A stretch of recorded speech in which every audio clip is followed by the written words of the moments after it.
नमस्कार, वंचित न्यूजमध्ये आपलं स्वागत आहे। आज आपण फळे गावामध्ये आहोत।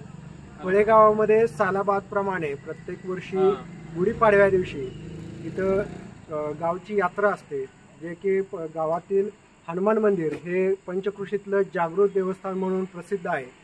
या यात्रेचे निमित्त पूर्वसंध्येला आपण गावकऱ्यांकडून आणि गावाचे सरपंच असतील, यात्रा कमिटी अध्यक्ष असेल आणि इतर मान्यवर ग्रामपंचायतचे सदस्य असेल यांच्याकडून जाणून घेऊया की यात्रा कशा पद्धतीने होणार आहे, यात्रेचं नियोजन काय आहे आणि येणाऱ्या सर्व भाविकांना कोणत्या सुविधा ग्रामपंचायतकडून आणि यात्रा कमिटीकडून उपलब्ध करून दिलेल्या आहेत ते आपण त्यांच्याकडून जाणून घेऊया। पहिल्यांदा आपण यात्रा कमिटीचे अध्यक्ष त्यांना विचारू की यात्रा किती दिवस असणार आहे आणि यात्रेमध्ये जे काही कार्यक्रम आहेत त्याची रूपरेषा कशी असेल?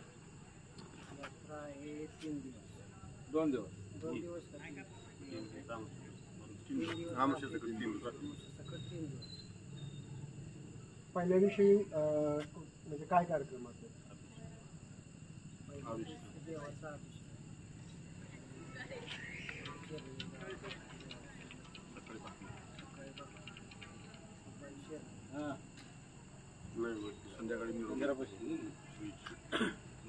त्याचबरोबर सरपंच आहे त्यांना पण विचारू की ग्रामपंचायतकडे येणाऱ्या भाविकांना आपण काय काय सुविधा उपलब्ध करून देणार? या ठिकाणी गुढीपाडव्याच्या यात्रेनिमित्त ग्रामपंचायतच्या वतीनं रस्त्याची सार्वजनिक स्वच्छता केलेली आहे। त्या पद्धतीनं ज्या ठिकाणी गावात म्हणजे लाईट, वीज पुरवठा, लाईटची व्यवस्था केलेली आहे, बल्ब, मरकुऱ्या, उजेडाची व्यवस्था मोठ्या प्रमाणात केलेली आहे, आरोच्या पाण्याची व्यवस्था केलेली आहे। अशा ज्या आवश्यक ग्रामपंचायत मार्फत सुविधा आहेत त्या आम्ही पूर्णपणे केल्या आहेत। त्याचबरोबर आरोग्याच्या दृष्टिकोनातून काही आरोग्य सेविकांना वगैरे काय आरोग्य दृष्टिकोनातून ग्रामपंचायतची मीटिंग झाली, आरोग्य सेविका, आशा स्वयंसेविका त्यांना आम्ही सांगितलेलं आहे यात्रेच्या निमित्तानं सहकार्य करा। आणि पूर्णपणे यात्रेची रूपरेषा कशी असते? यात्रेची रूपरेषा म्हणजे साधारणतः उद्या 29 मार्चपासून यात्रेची सुरुवात होईल। तर आमोशा दिवशी या ठिकाणी गावचं पूर्ण अभिषेक मोठ्या प्रमाणात उद्या अभिषेकाचा कार्यक्रम होईल आणि उद्या संध्याकाळी 29 तारखेच्या 12 नंतर मध्यरात्री 12 नंतर दंडवटाचा कार्यक्रम चालू होतो। नदीवरून दंडवट आणला जातो। त्या रस्त्याचे काम चांगल्या पद्धतीने करून ते उजेडाची व्यवस्था केलेली आहे, लाईट लावून 12 नंतर दंडवटाचा कार्यक्रम चालू झाला तर दंडवटाचा कार्यक्रम सकाळी संपेल। त्यानंतर सकाळी भाकणूक, वार्षिक पाणी पाऊस पाणी त्याची देवाला विचारणा होती जुन्या पद्धतीने, ती भाकणुकीचे कार्यक्रम होईल। त्याच्यानंतर मग तालुक्यातील नेते मंडळी, आमदार, खासदार आणि नेते त्यांचा सत्कार समारंभ पाडवा वाचन होईल आणि दुपारी साधारण 4 नंतर प्रत्येक घरातून एक शिरणीचा आपल्या गुरुवारी जुनी परंपरा आहे, ती शिरणीची परंपरा चालू होईल। शिरणीची परंपरा जर 7 वाजेपर्यंत संपली तर 7ला देवाचा चांगल्या प्रकारे असा सबिना खाल्ला जातो। सबिनेची साधारण 11पर्यंत सबिन्याचा कार्यक्रम चालेल। त्यानंतर मग संध्याकाळी करमणुकीचा कार्यक्रम एक ऑर्केस्ट्रा ठेवलेला आहे, ऑर्केस्ट्राचा कार्यक्रम होईल। ही झाली 30 मार्चपर्यंत। 31 मार्चला दिवसभर पेटी गाण्याचा कार्यक्रम असतो आणि दुपारी 5 ते 7 पर्यंत कुस्त्याचा कार्यक्रम, नंतर तमाशाचा कार्यक्रम यात्रेची समाप्ती।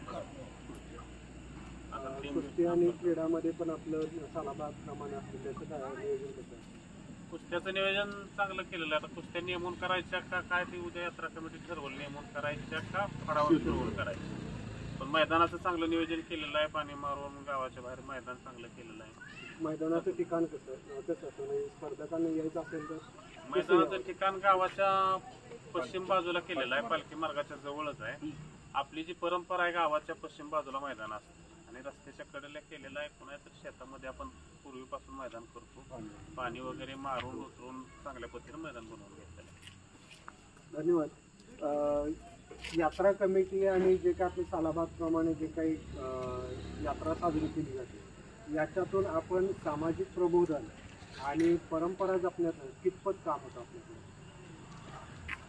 सामाजिक परंपरा संस्कृती जपण्याचं बऱ्याच प्रकारे काम होतं।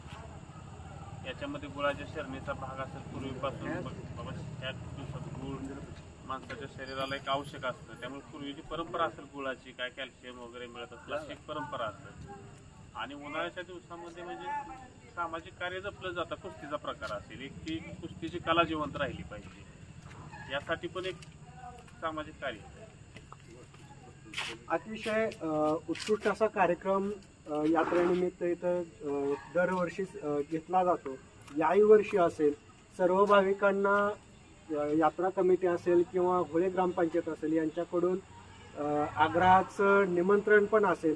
त्याचबरोबर ही जी काही पारंपरिक संस्कृती जपण्याचा जो एक प्रकार आहे की बाबा संस्कृती, कारण की आजकाल आपण आधुनिक युगाकडे वाटचाल करत असताना कुठेतरी आपली परंपरा लोप पाहू नये त्या दृष्टिकोनातून हा एक छोटासा प्रयत्न या गावाकडून होतो. अतिशय सुंदर असं कार्य होतं. सर्वांना वंचित न्यूज चॅनलकडून यात्रा कमिटीला आणि सर्व नागरिकांना जे काही आपली यात्रा होणार आहे याच्या हार्दिक शुभेच्छा. आणि हे जे काही कार्य आहे ते व्यवस्थित पार पडावं हे आमच्याकडून शुभेच्छा व्यक्त करतो. वंचित न्यूजसाठी मी सचिन बाबर, धन्यवाद.